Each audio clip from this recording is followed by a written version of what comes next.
कक्षा 12वीं इतिहास, और वह भी इतिहास का अंतिम अध्याय, 16वां अध्याय। शीर्षक है छत्तीसगढ़ का इतिहास दक्षिण कौशल प्रागैतिहासिक काल से 1741 तक।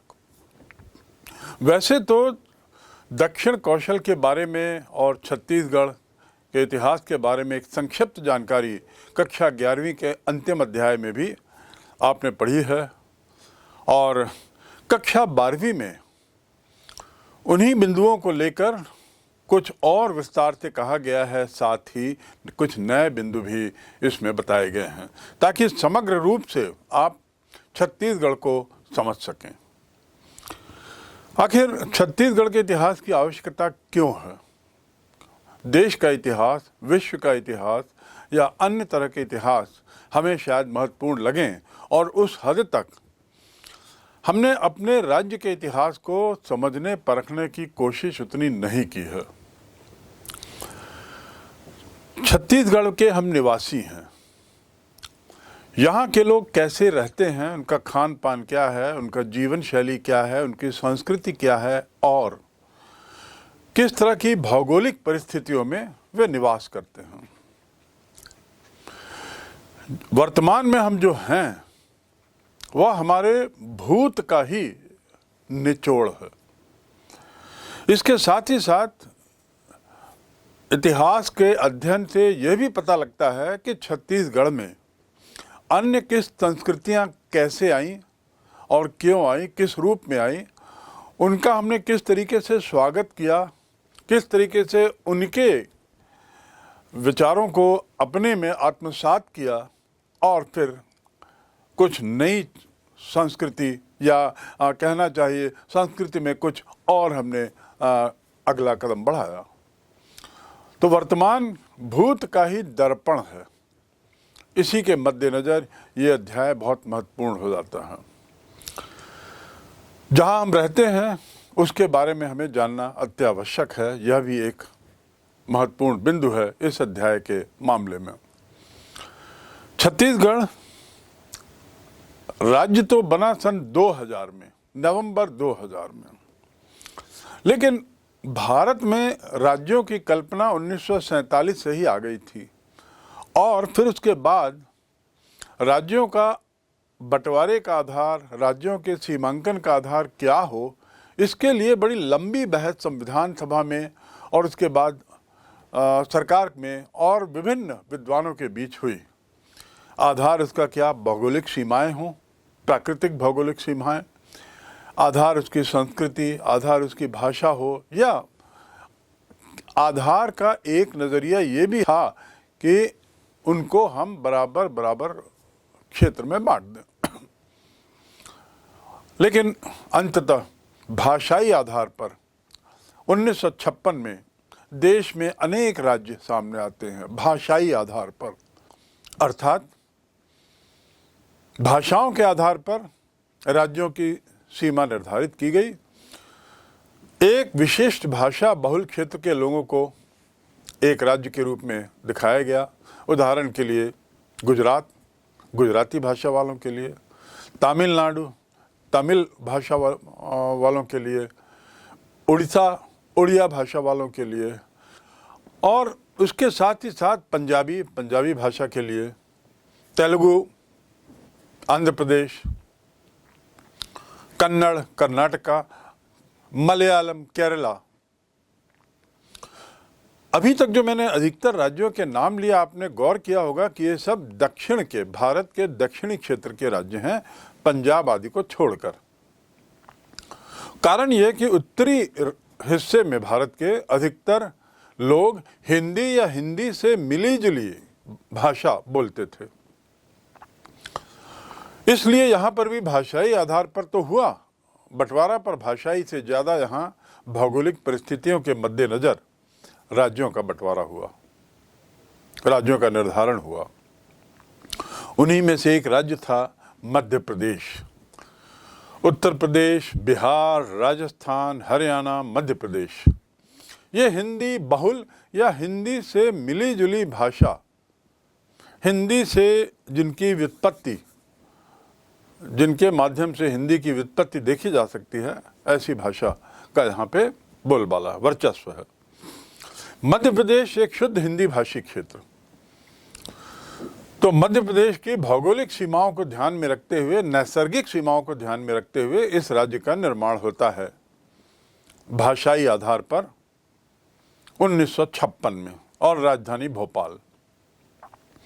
तत्पश्चात समय के साथ साथ कालांतर में अन्य कई नए राज्यों का निर्माण होता है, और इन नए राज्यों के निर्माण का आधार था बड़ा भौगोलिक क्षेत्र राज्यों का होना, कुछ राज्यों का, और वहाँ की जनसंख्या भी बहुत विशाल होना।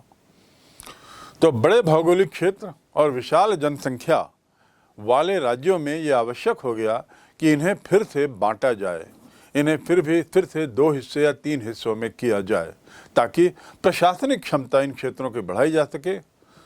सरकार की जो पहुंच है वो जनता तक, अंदरूनी इलाके तक हो सके, और वैसे ही अंदरूनी इलाके में रहने वाले लोग राजधानी से जुड़ सकें,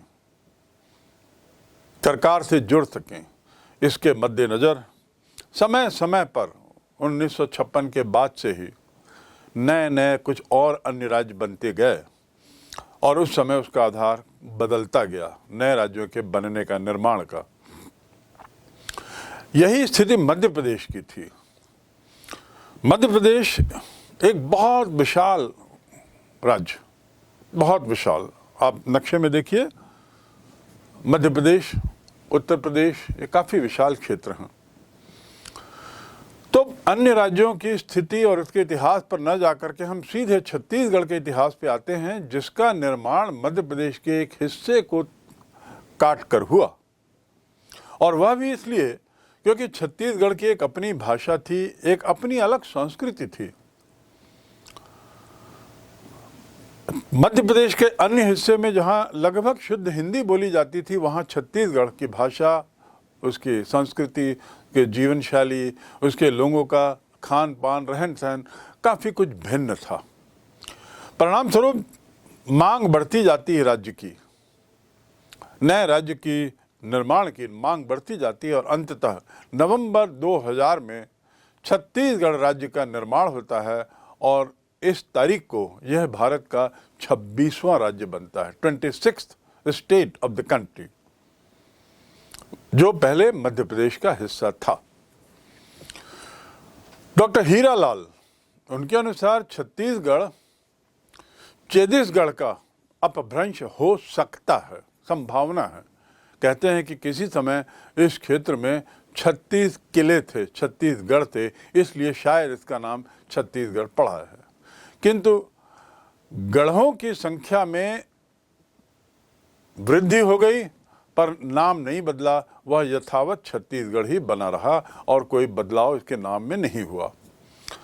भारत में 2 ऐसे क्षेत्र हैं जिनका नाम विशेष कारणों से बदला गया था।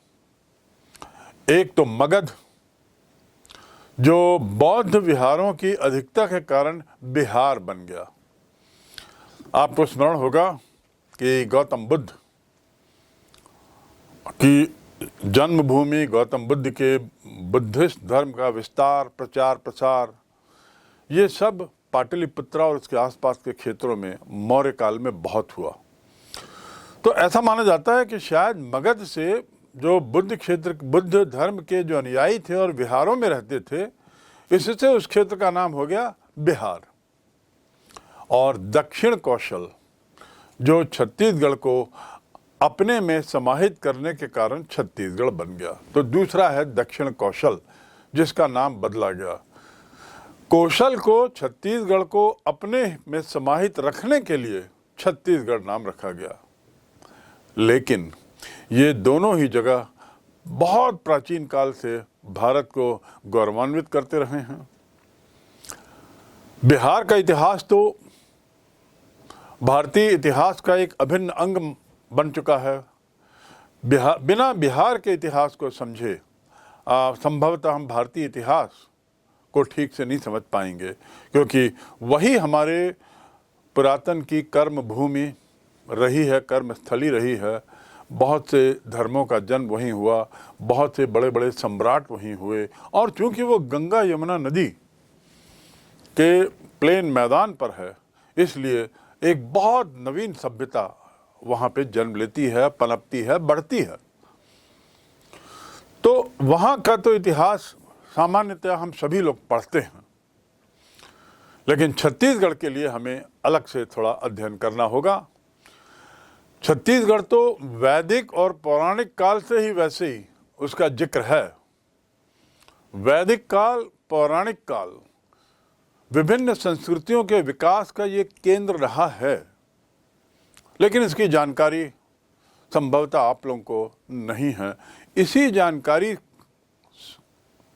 के मद्देनजर और आपको अपने इतिहास में, अपने राज्य के इतिहास पर गौरव महसूस करने के लिए ही दक्षिण कौशल पर यह अध्याय दूसरे रूप में कक्षा 12वीं में डाला गया है।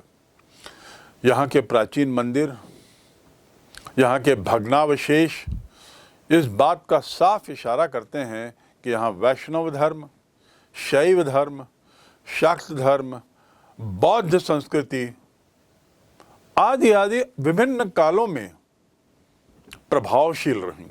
न केवल रहीं, पनपती रहीं, बल्कि प्रभावशील रहीं। एक संसाधन संपन्न राज्य भी छत्तीसगढ़ है। ये देश के लिए बिजली और इस्पात का एक मुख्य स्रोत है।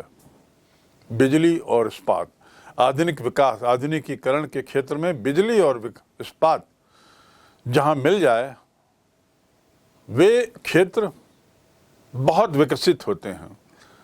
तो बिजली और इस्पात के क्षेत्र में भी ये एक महत्वपूर्ण राज्य है।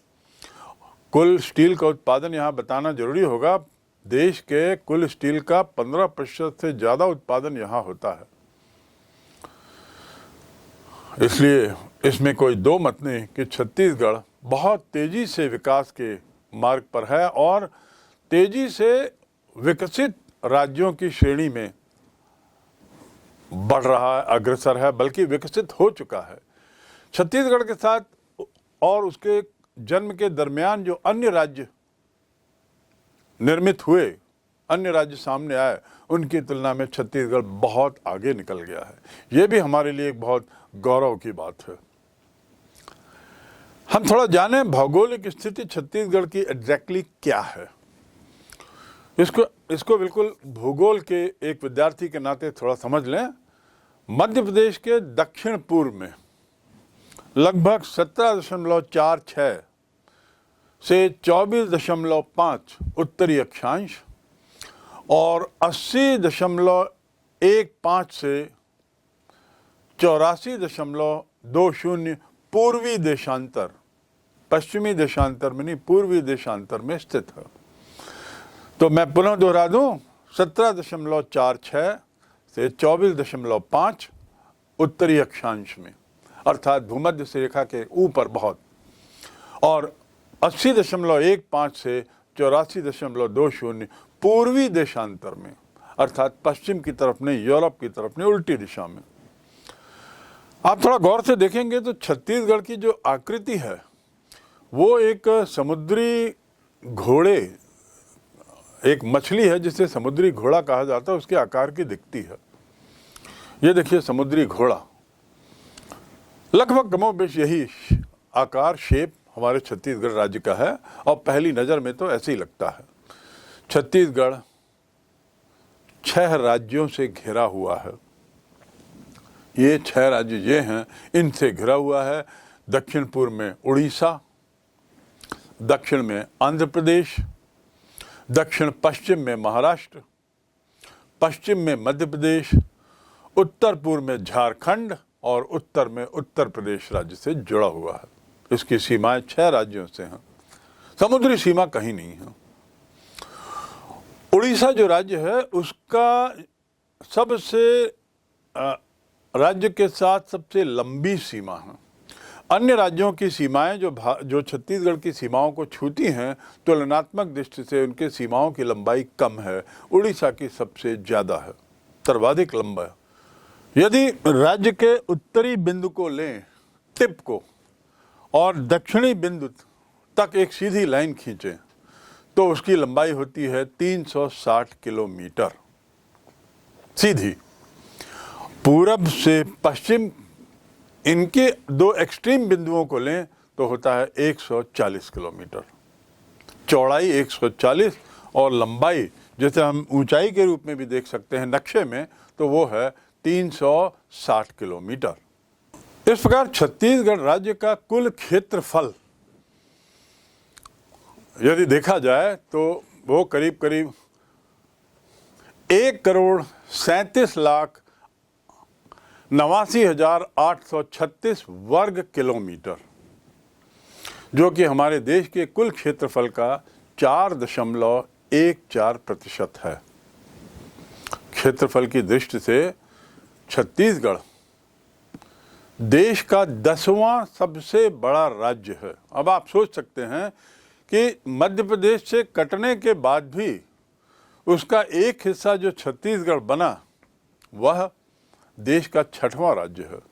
यहाँ की जनसंख्या 2,55,40,196 अंतिम जो जनगणना हुई थी उसके आधार पर, तो मोटा मोटा हम मान लें लगभग आज की तारीख में करीब 3 करोड़ के आसपास होगी, जो कि हमारे देश की जनसंख्या का 2.11% है। जनसंख्या की दृष्टि से 2.1% और क्षेत्रफल की दृष्टि से 4.1%।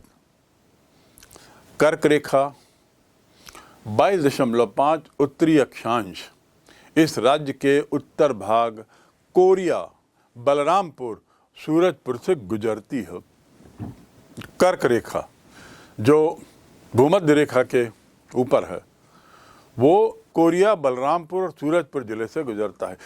ऊंची नीची पर्वत श्रेणियों से आच्छादित आप जाएं जगदलपुर, बस्तर और कोरिया के आसपास के क्षेत्रों में, तो इस भूभाग के मध्य में महानदी है और उसकी सहायक नदियों द्वारा निर्मित विशाल मैदान भी हैं, प्लेन्स भी हैं और हिली टराइन भी है।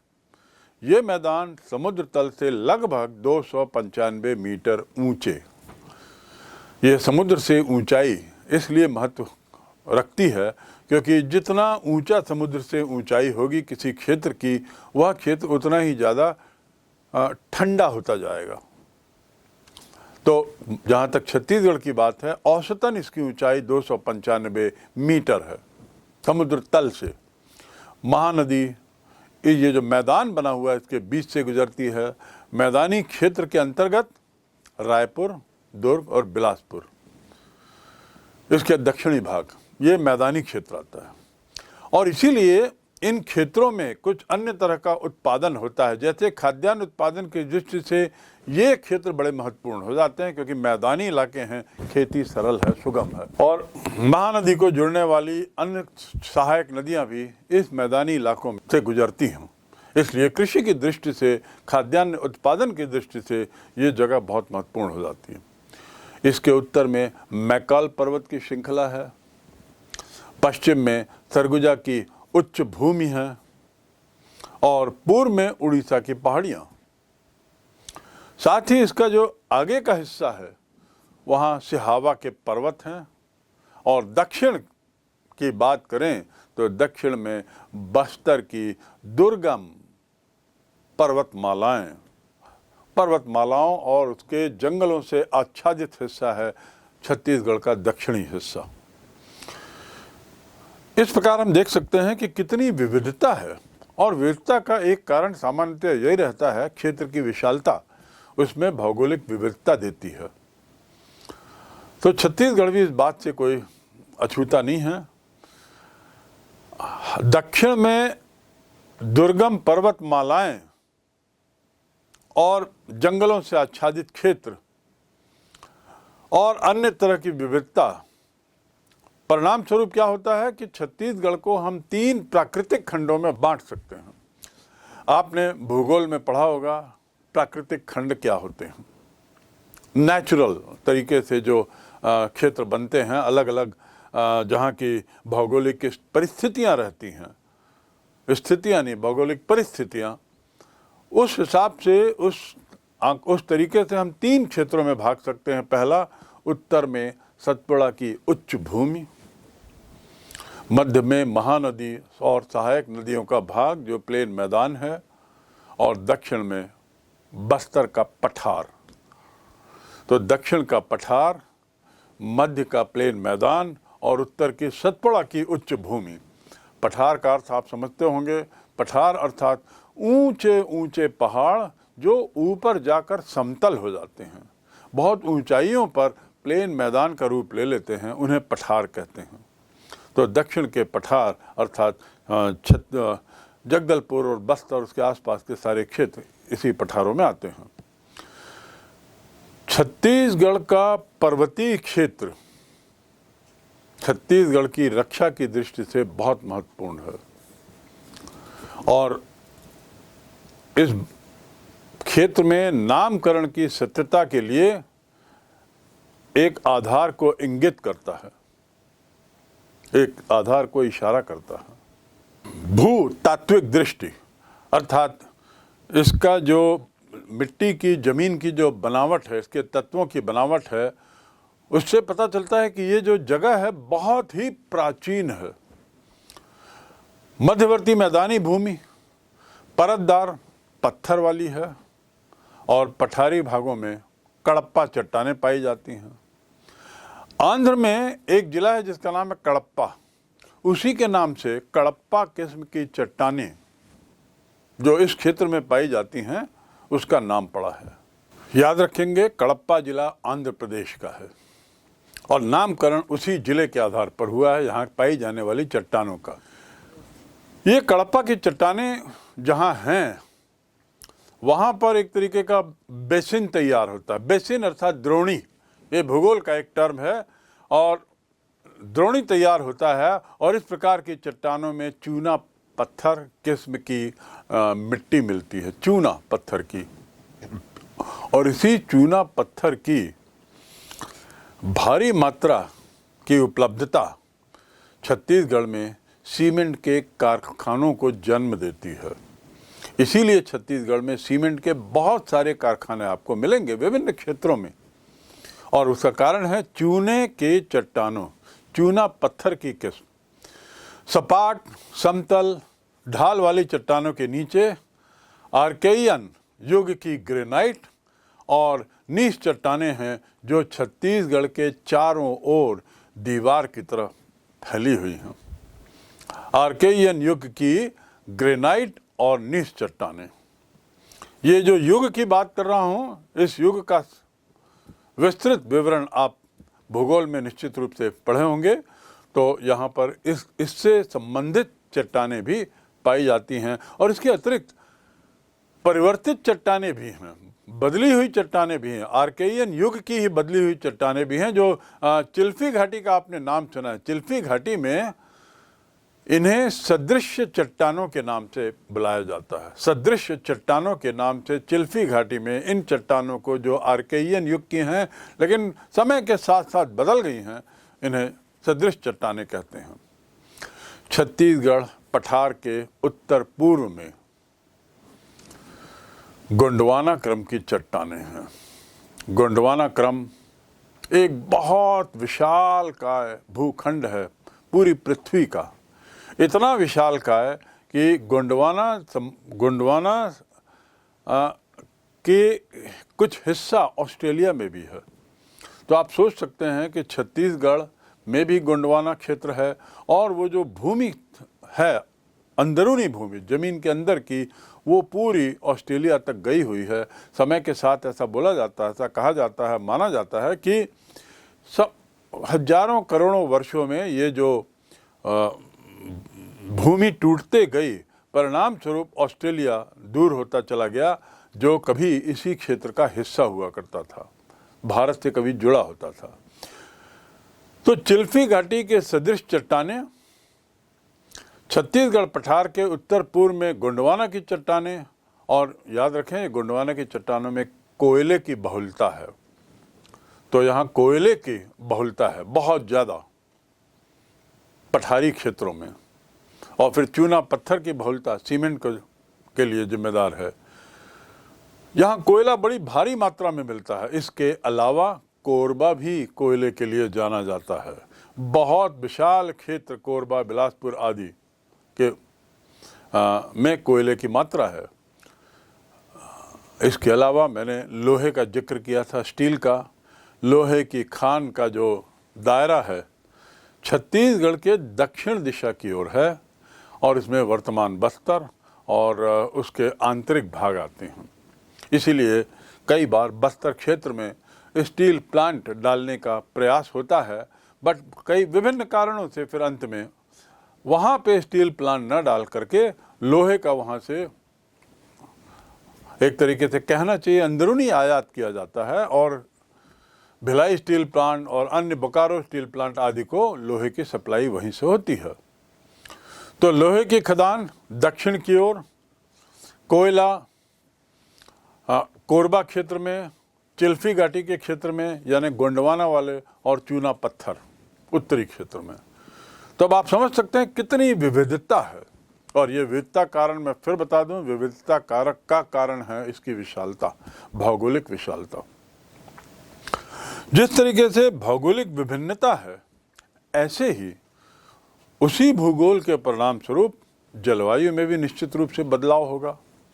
तो जलवायु में भी विभिन्नता है।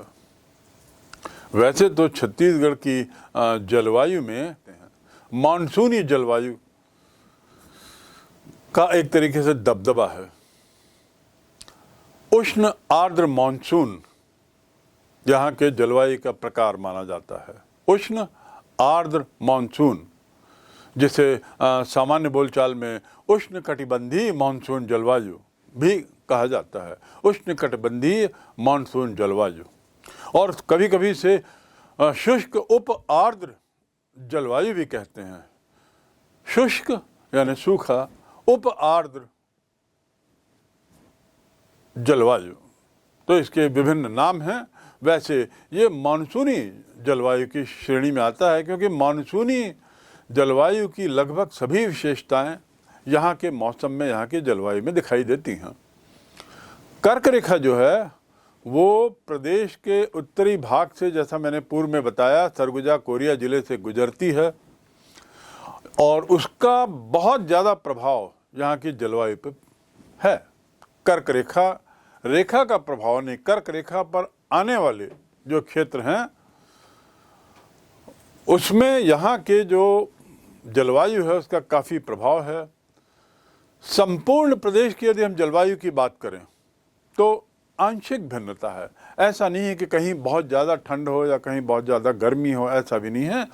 थोड़ी थोड़ी भिन्नता आंशिक हम मान सकते हैं, जो समय समय पर वर्षा के कारण, तापमान के कारण बदलती हैं और उस रूप में परिलक्षित भी होती हैं।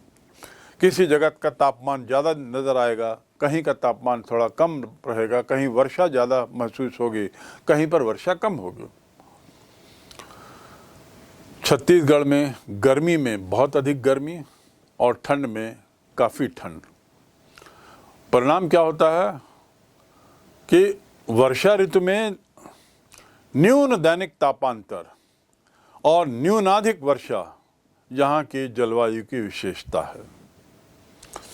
न्यूनतम दैनिक तापांतर अर्थात ताप में जो अंतर होता है दिन, डे और नाइट में, और विभिन्न क्षेत्रों के ताप में जो विभिन्नता है वो बहुत कम है।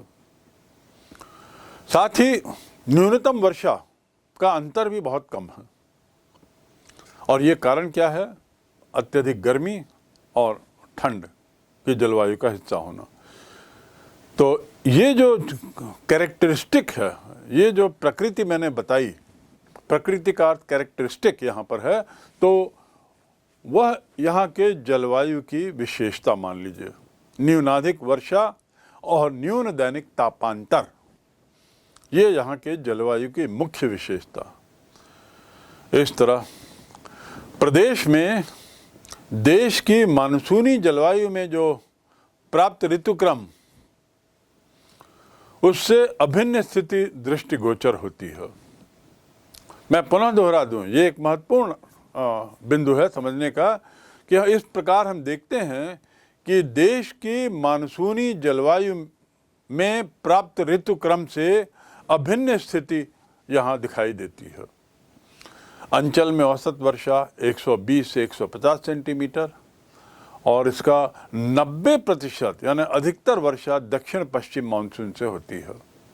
दक्षिण पश्चिम मानसून अर्थात जून से सितंबर के बीच में बंगाल की खाड़ी से जो मानसूनी हवाएं आती हैं वे यहाँ वर्षा देती हैं। बंगाल की खाड़ी से, अरबियन सी से आने वाली हवाओं से, मानसूनी हवाओं से हमारे यहाँ वर्षा बहुत कम होती है। अधिकतर वर्षा बंगाल की खाड़ी से आने वाली मानसूनी हवाओं से, खासकर दक्षिण के क्षेत्र में वहीं से होती है। एक इलाका आपने सुना होगा अबुझमाड़। जैसे चेरापूंजी विश्व में सर्वाधिक वर्षा के लिए जाना जाता है एक मापक यंत्र के माध्यम से, जो आसाम में है, चेरापूंजी जिला, तो ऐसी अबुझमाड़ एक जिला है, एक क्षेत्र है जो सर्वाधिक वर्षा का क्षेत्र माना जाता है और इसीलिए इसे छत्तीसगढ़ का चेरापूंजी भी कहते हैं। वैसे तो चेरापूंजी आसाम में है, लेकिन चूंकि वही प्रवृत्ति अबुझमाड़ की है तो इसलिए छत्तीसगढ़ का चेरापूंजी के रूप में अबुझमाड़ क्षेत्र को कहा जाता है। छत्तीसगढ़ की भौगोलिक विषमता के बारे में बात करते हुए ये कहना गैर वाजिब नहीं होगा, ये जानना कि सबसे कम वर्षा वाला क्षेत्र मैकाल पहाड़ी क्षेत्र है और लोरमी पठार है। चांपा गर्मियों में सबसे गर्म तथा मैनपाट और अंबिकापुर ठंड में सर्वाधिक ठंडे क्षेत्र होते हैं। चांपा गर्मी में सबसे ज़्यादा गर्म और मैनपाट अंबिकापुर सबसे ज़्यादा ठंडे क्षेत्र होते हैं।